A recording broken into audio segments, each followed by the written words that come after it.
what is wholesaling?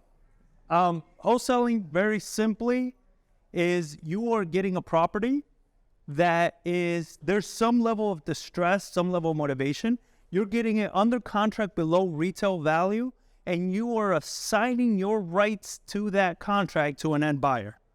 All right? There is, as you see, there's can you do wholesaling without a license? 100%. You know, I've done it. But there is some legislation and a lot of laws are coming up, and other states are doing it more and more, where at some point we probably are going to see that you're going to need a license to do wholesaling. We are starting to see that pressure come about from the realtor the realtor board, and they're putting a lot of pressure on people because they feel like, you know, they're missing out, their agents are missing out, their commissions are missing out on people wholesaling. And it's like, well, most realties don't allow it. There's a particular realty in town that has 3 letters. I'm not going to say who they are, but they fired an agent for trying to wholesale a property. You understand? So there's a lot of realties and a lot of agencies that don't allow you to do it. They don't like it, but it's 100% legal, and you can 100% do it if you're an agent as well. And we're going to go over kind of the wordage and the verbiage that you're going to watch out for. So you can do that. The number one thing that you need to succeed as a wholesaler is a buyer's list. If you don't have buyers, these are fix and flip buyers, owner finance buyers, buy and hold buyers, and Airbnb buyers to a certain extent. Airbnb, we've been seeing take a bit of a hit lately. But if you don't have these buyers in your buyer pool, you're not going to know where to market. You're not going to know who to market to. You're not going to know what a deal even looks like. Because who's going to determine what a deal looks like is the buyer for that deal. You understand? So how do you know to wholesale a property? You got to have the buyer. If you don't have the buyer, you're not going to know if you have a deal that you can wholesale. Here's a perfect case study. I had a property I analyzed. This was about 6 months ago. And this property they were asking $170 for the house.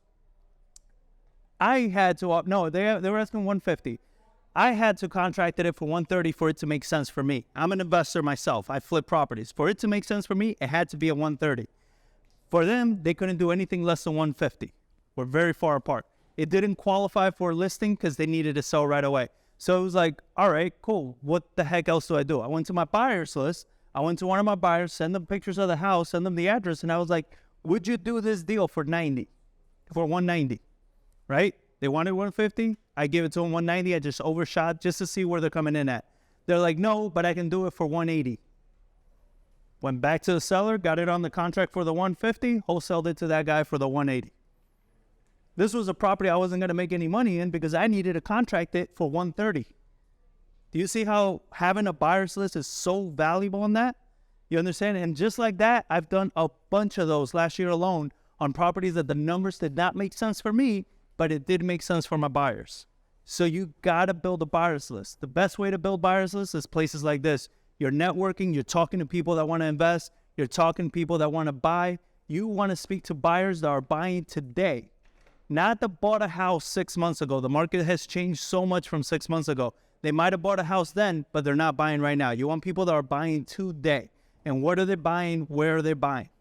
You know, the best question I like to ask them is, where in San Antonio do you just not want a property?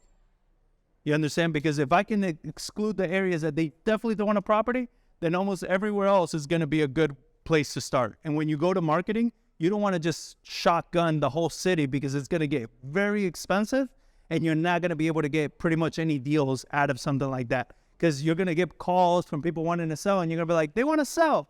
Great. For what? I don't know. I don't even know if it's a good deal because you don't have the buyers to help you with that. So not many people talk about it. Everybody says start marketing. And to me, it's the dumbest thing. You start marketing, you don't know who you're marketing to. You don't know what a deal looks like. You don't know what the hell to do. But if you got buyers, you get a potential seller that wants to sell, you bring those buyers to your meeting. They'll go with you. They'll help you negotiate it. They'll help you get it on the contract. They'll help you analyze it because they want the deal. So they have a vested interest in you guys getting that deal. So you don't have to complicate this. This doesn't have to be hard. You just have to be creative and you got to be able to network. And as an agent, and an investor, those are your number one core qualities, is getting out there, networking, talking to other people in the business. Does that make sense? If you guys have any questions at all, make sure to ask. So finding your property. This is step number one. This is what it is that you're looking for. And what you're looking for is a motivated seller. Now, a motivated seller doesn't necessarily mean a house that's fallen apart. That's one level of motivation. They could be financial motivation as well. People that need to sell fast for cash. You know, maybe they need to do updates to the house, maybe not. I have bought houses that have been excellent conditions, but the person needed to sell in less than a week. And listing it was just not going to be an option. And they didn't care to capture all the equity the house had. It did not matter to them. What mattered to them was they needed to sell and move on to the next property or the next city because they have a job relocation, whatever it may have been. So those are the situations that you're looking for, is it's a motivated seller. And that's why every time people send me deals and they're asking for my assistant or something, and they're saying, hey, what do I do with this property? Is this a deal or not? Here are the numbers. I don't care about the numbers. What's the motivation? What is the reason they need to sell? Because that reason is going to dictate whether that's a good deal, whether it's a deal for wholesale or it's a listing. If there's no motivation and they want top dollar, list the house all day long. You understand? That's where you're going to get the most money. Wholesaling is not the way the sellers make the most money. Wholesaling is the way that people get the money that they need right away and close in the time that they need. Wholesaling is for that creative side of real estate. You understand? If they have time, they don't have motivation, they don't need to, do anything crazy, list the property. All day long, you're going to get the best dollars. You're going to get the most amount of money for it. But for those situations that listing isn't an option, that's when wholesaling comes in, and that's exactly how we sell it. And we're going to talk about sales and negotiations in a bit, but that's exactly what we do. So where do you find it? Can you find it on the MLS? Yes, I found deals to wholesale off the MLS. Can you wholesale off the MLS? Yes, you can wholesale off the MLS. Here's how you wholesale off the MLS. It's listed for $150. You got it on the contract for $100. You're wholesaling it for $110, $115. You don't get it under contract for the $150 that's listed on the MLS and then wholesale it for $170. That makes no sense.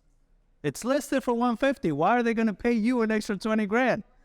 You understand? I know it seems silly, but I see a lot of people do that. They send me properties that's listed on the MLS priced higher than it's listed. I was like, I'll just wait for your contract to get to time out and then buy it for less. It makes no sense. You can contract properties off the MLS for less than what they're being listed, and you sell it for less than what they're being listed. And people will buy them. I've wholesaled a lot of properties off the MLS. There's nothing illegal about it. There's nothing wrong about it. You just got to be able to find that motivation as well. Right now, we like doing those off the MLS because the motivation at this moment is people that are sitting for 90 plus days on the market and their house needs rehab, their house needs work. Those are the houses that are not selling. Those are the ones that either they have a bad agent or the seller's just delusional. It could be one of the two reasons, but if you submit an offer that makes sense, chances are they're going to accept it. And as the market is shifting and transitioning, we see that more and more happen. You understand? So being on the MLS and doing offers off the MLS, it's an excellent way to do it, as well with expired listings. Expired listings is another one.